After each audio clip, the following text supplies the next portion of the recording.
L'Office togolais des recettes, OTR, va connaître une réforme structurelle dans les prochains jours.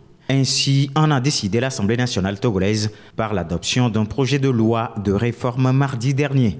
Selon le ministre de l'Économie et des Finances, cette décision fait suite aux insuffisances et irrégularités constatées lors d'un récent audit de performance de l'institution. L'audit de l'Office togolais des recettes a révélé de graves dysfonctionnements et insuffisances dans la mission de l'Office, celle d'allier efficacité et transparence dans la collecte des recettes. Mardi, les députés ont ouvert la voie à la modification de la loi portant création et fonctionnement de l'OTR, Office togolais des recettes. Ces modifications concernent essentiellement la suppression du conseil de surveillance.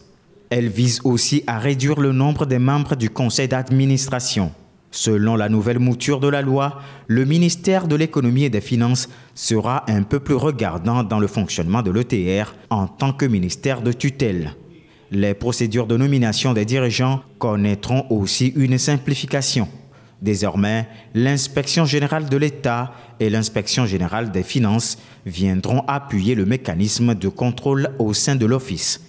Pour le ministre de l'Économie et des Finances, instigateur de ces réformes, ces modifications entendent accroître la transparence, l'efficacité et la performance de l'ETR. Par ailleurs, une seconde loi a été votée à l'Assemblée nationale. Celle-ci révise le régime juridique des entreprises publiques en République togolaise.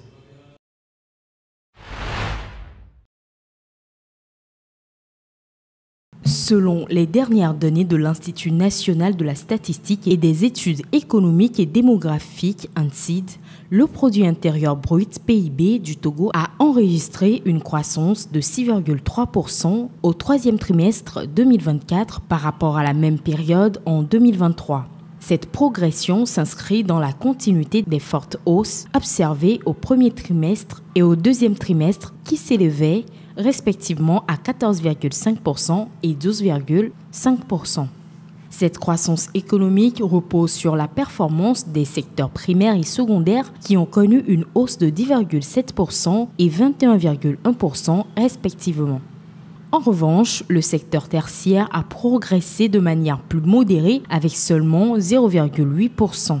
Bien que les chiffres témoignent d'une dynamique positive en 2024, la hausse du PIB au troisième trimestre marque un léger ralentissement après les résultats exceptionnels des 2 premiers trimestres de l'année.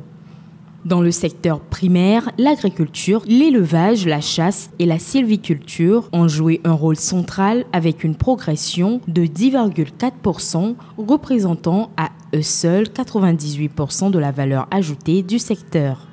Toutefois, la pêche a fortement reculé, enregistrant une baisse de 29%. Le secteur secondaire, quant à lui, a bénéficié d'une explosion de l'activité dans les industries extractives. La transformation alimentaire a également connu une croissance significative, tout comme la production de boissons, de matériaux de construction et de produits métallurgiques. Représentant plus de la moitié de l'économie togolaise, le secteur tertiaire affiche une croissance modeste de 0,8% au troisième trimestre. Malgré les bons résultats enregistrés dans le commerce, les services financiers et les loisirs, la performance globale du secteur a été freinée par un recul marqué des services publics, en particulier l'éducation et l'administration. Pour rappel, le PIB du Togo en 2024 était estimé à 5 900 milliards de francs CFA, environ 9,8 milliards de dollars selon la Banque mondiale. L'économie togolaise a connu une dynamique en 2024 marquée par une hausse significative des crédits accordés aux opérateurs économiques. D'après les données du Conseil national de crédit CNC, le volume total de ces financements a atteint 966 milliards de francs CFA au cours de l'année, soit une progression de 18% par rapport à 2023. Ces chiffres ont été dévoilés lors de la première réunion de l'année 2025 du CNC. Le ministre de l'Économie a encouragé le secteur bancaire à maintenir cette dynamique. Si la tendance générale est positive, les crédits octroyés par les institutions de microfinance ont toutefois connu une légère baisse, s'établissant à 302 milliards de francs CFA en 2024 contre 305 milliards en 2023. En revanche, d'autres normes de financement ont progressé. La facturage a augmenté de 19% sur un an, atteignant 34 milliards de francs CFA, tandis que le crédit bail a doublé, passant de 30 à 60 milliards de francs CFA. Selon le CNC, cette évolution favorable s'explique notamment par la baisse des taux d'intérêt appliqués aux crédits destinés aux entreprises. Le taux moyen a ainsi reculé de 40 points de base, s'établissant à 8,1%. Il faut retenir qu'à travers cette évolution, l'économie du pays est en progression et par la même occasion offre plusieurs possibilités aux investisseurs. Face à ces avancées, le ministre de l'économie a salué les efforts des acteurs du secteur financier et des institutions de microfinance, soulignant leur rôle essentiel dans la croissance économique du pays. Le journaliste et directeur de publication du journal Forum de la semaine, Jean-Baptiste Komla Doji Djilan, plus connu sous le nom de Dimas Dikodo, est définitivement relaxé de toutes les charges retenues contre lui depuis près de 4 ans. Dimas Dikodo avait été accusé de complicité d'escroquerie et de blanchiment d'argent dans l'affaire de Trading Gate, un scandale financier qui avait secoué le Togo en 2021. Mercredi, la justice togolaise a tranché en faveur du journaliste, rejetant ainsi toutes les réquisitions du parquet, réclamant 12 mois d'emprisonnement du journaliste avec 8 mois de sursis. Selon la justice, les accusations portées contre Dimas Dikodo sont infondées. Pour rappel, l'affaire de Trading Gate avait éclaté en 2021, entraînant plusieurs arrestations, dont celle du journaliste Dimas Dikodo, accusé de complicité. À cette époque, l'homme de médias faisait partie du comité d'administration de l'une des sociétés incriminées dans cette affaire. Il s'agissait de Global Trade Corporation de Ghislain Abaga. Placé en détention depuis lors, l'intéressé n'a cessé de clamer son innocence pendant les 5 mois de son incarcération jusqu'à sa liberté provisoire en février 2022.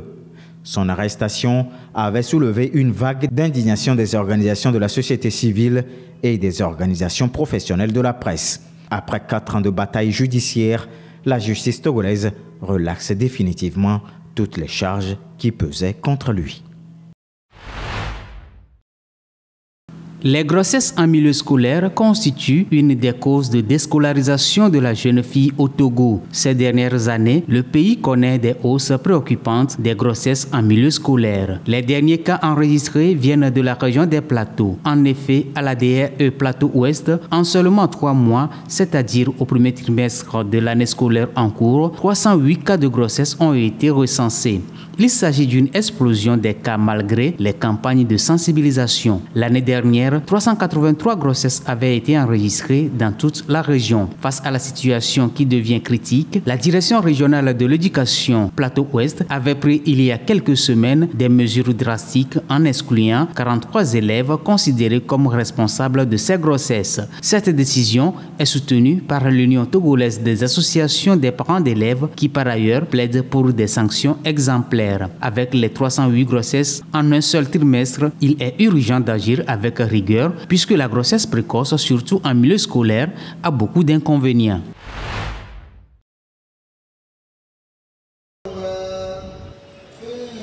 Des centaines de fidèles musulmans se sont rassemblés dimanche à Goma pour célébrer l'Aïd al-Fitr, marquant la fin du mois sacré de Ramadan. Pour les musulmans de cette ville congolaise occupée par les rebelles du M23 soutenus par le Rwanda, la journée revêt une signification particulière. Au-delà du rituel religieux, c'est un moment d'unité et d'espoir, une occasion de lancer un appel vibrant pour la paix. Nous voulons être unis, nous prions que Dieu nous aide à avoir la paix, qu'il n'y ait plus de division entre musulmans. Hommes, femmes et enfants se prosternent dans un même élan de ferveur. Leurs visages, empreints de foi, reflètent une profonde espérance. Leurs voix s'élèvent en chœur pour implorer un avenir meilleur où la paix et la sécurité seront de retour dans l'est de leur pays. Nous avons la foi que grâce au mois sacré que nous venons d'observer, nos prières seront entendues et nous allons vivre en paix, car nous voulons vivre en paix comme avant. Au cœur de la foule, les imams rappellent l'importance de la solidarité et de la prière dans cette période trouble.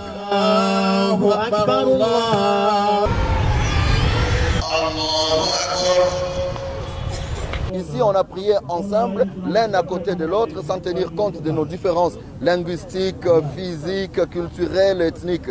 Et nous voulons que ces messages soient une leçon aux dirigeants de la RDC, donc aux protagonistes au conflit, entre autres le gouvernement de la RDC et l'AFC M23. Cette épaisse couche de verdure qui s'étend à perte de vue en Afrique du Sud est composée de la salvinia, une plante aquatique sud-américaine à la fois indésirable et envahissante. Des chercheurs organisent la riposte avec des charançons importés des États-Unis. Ces insectes, nous les avons importés de la Louisiane aux États-Unis. Ils ne sont pas originaires de cette partie, mais ils ont été utilisés en Louisiane dans le cadre du programme contre cette plante invasive. Selon les chercheurs, la salvinia a connu 2 périodes de croissance considérables entre 2021 et 2022, profitant notamment de la forte teneur en nitrate des eaux. J'imagine que la qualité de l'eau est si mauvaise qu'elle constitue un véritable engrais pour ces espèces envahissantes. Ce qui se passe, c'est que les plantes semblent doubler de volume en l'espace de 2 à 4 jours. Ce qui est absolument insensé.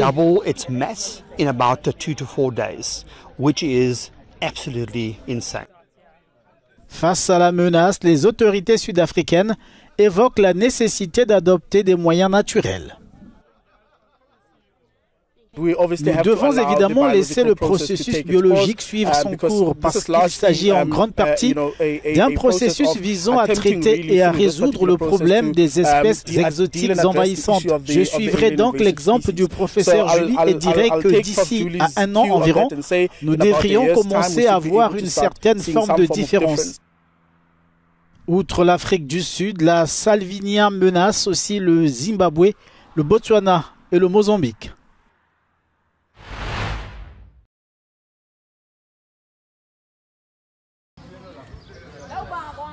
La Birmanie est encore sous le choc après le tremblement de terre qui a fait plus de 1600 morts et 3400 blessés vendredi. La communauté internationale est attendue au chevet de ce pays parmi les plus pauvres de la planète. Le risque de famine dans ce pays était déjà important avant le drame. Bien avant ce tremblement de terre, plus de 19 millions de personnes avaient besoin d'une aide humanitaire. 15 millions souffraient d'une faim aiguë et 3,5 millions d'autres étaient déjà déplacés. Les niveaux de vulnérabilité sont donc énormes. Le fait d'avoir été frappé par un tremblement de terre de cette taille et de cette ampleur va vraiment pousser la population à bout. C'est pourquoi il est essentiel que la communauté internationale apporte son soutien. L'OMS a déclenché son système de gestion des urgences. L'Union européenne a débloqué 2,5 millions d'euros en attendant d'évaluer les besoins sur le terrain, alors que la Chine, l'Inde et la Thaïlande ont aussi promis d'assister le pays. Reste l'épineuse question de l'acheminement de l'aide.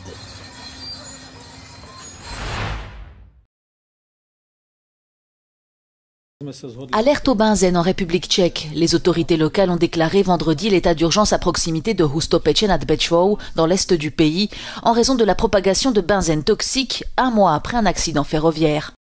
L'accident s'est produit le 28 février dernier lorsqu'un train de marchandises s'est renversé. La plupart des 17 wagons ont alors immédiatement pris feu. Mais 350 tonnes de benzène se sont échappées des wagons-citernes et ont atteint les eaux souterraines. Le gouverneur d'Olomouc a décrété l'état d'urgence après que la cargaison de cette substance chimique ait déjà entièrement contaminé un lac voisin de la catastrophe. Cette mesure permet aux autorités locales de lancer immédiatement des opérations de secours. Des dizaines de fosses d'assainissement ont été creusées entre les voies ferrées et l'eau et des murs larcènes ont été installés pour empêcher toute propagation. Selon les premières estimations, les dégâts causés par l'incendie devraient s'élever à environ 40,1 millions d'euros. L'état d'urgence a été décrété jusqu'au 27 avril.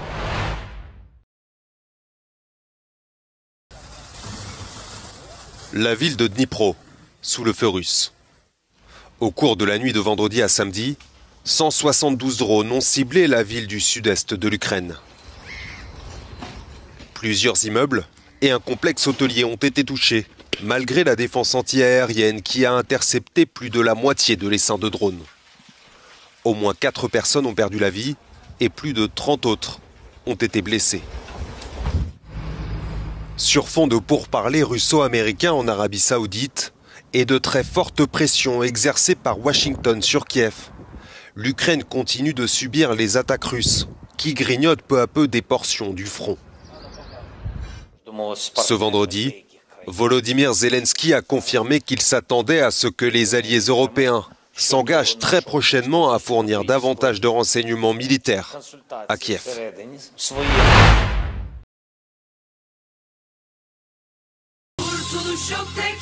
Par centaines de milliers, ils se rassemblent à Istanbul pour protester contre l'arrestation du maire Ekrem İmamoğlu. Une manifestation convoquée par sa formation politique, le Parti républicain du peuple, d'opposition. Arrêté le 19 mars pour corruption, Ekrem İmamoğlu, principal opposant du président Recep Tayyip Erdoğan, s'apprêtait à être investi candidat pour l'élection présidentielle de 2028. Depuis, une vague de protestations traverse la Turquie. Mais la répression tente de freiner la mobilisation. Manifestants, étudiants, avocats, journalistes, turcs et étrangers, sont ciblés par des accusations diverses. Selon les dernières données officielles publiées jeudi, plus de 2000 personnes ont été arrêtées. Désormais porte-voix de l'opposition, Özgür Özel a annoncé la tenue de rassemblements réguliers tous les samedis dans une ville de Turquie et les mercredis soirs à Istanbul.